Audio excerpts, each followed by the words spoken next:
Class 9th students, good morning.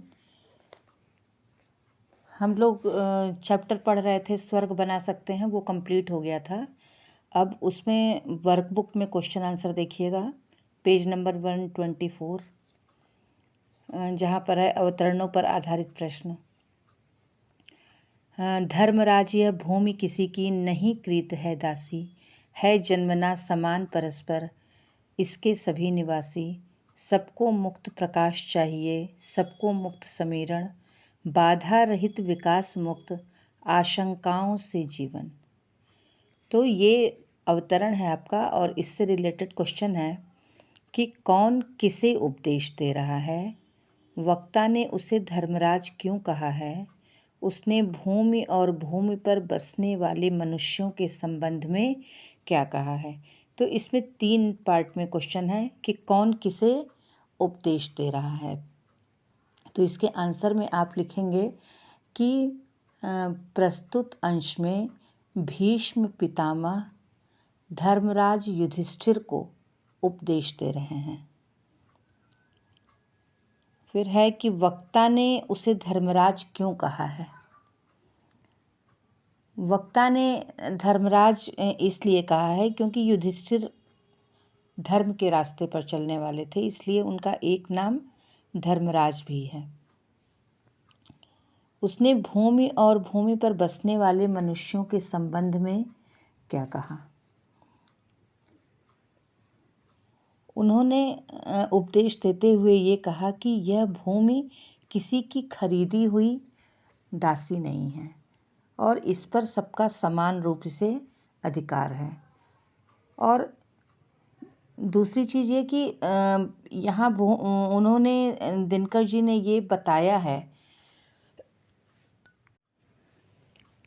यह भूमि जो है ये किसी की खरीदी हुई दासी नहीं है और इस पर रहने वाले सभी मनुष्य इसके समान अधिकारी हैं तथा प्रकृति प्रदत्त जो भी चीज़ें हवा प्रकाश हैं सभी पर सभी व्यक्तियों का समान अधिकार है और ऐसा नहीं है कि किसी ने इसको खरीद कर सिर्फ अपने हिस्से का कर लिया है।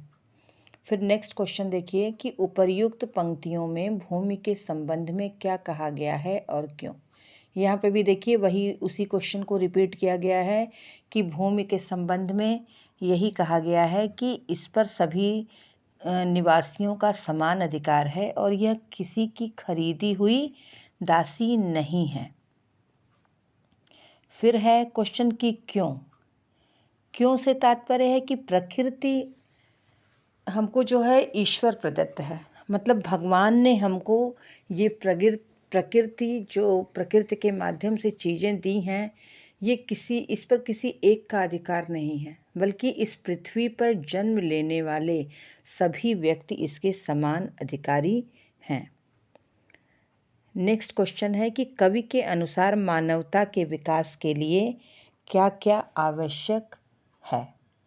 तो कवि के अनुसार मानवता के विकास के लिए सबसे ज़्यादा ज़रूरी है कि सभी व्यक्तियों को न्याय के अनुसार सुख सुविधाएं उपलब्ध हों ताकि सबको जो है समान अधिकार मिले। लेकिन मानवता की राह में बहुत सारी बाधाएं हैं, सभी को समान सुख नहीं मिल पाता है और जब तक मनुष्यों को न्यायोचित सुख सुलभ नहीं होगा इस पृथ्वी पर अमन चैन नहीं आएगा।